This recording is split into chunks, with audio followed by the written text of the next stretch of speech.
Ciao a tutti, benvenuti al canale di Jimmy Half Bao. Vi piacciono i ramen? Io li adoro, soprattutto nel freddo inverno e nelle giornate piovose e tristi.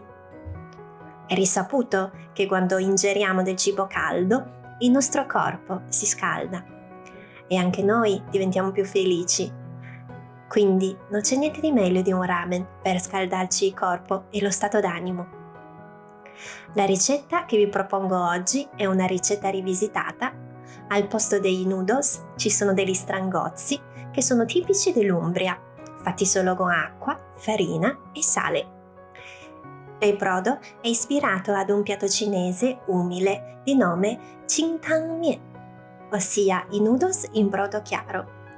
Con questo piatto mi rendo conto come a volte i sapori semplici sono quelli che più apprezzo. Oltretutto, questo è anche un piatto veloce da preparare ed economico. Buona visione!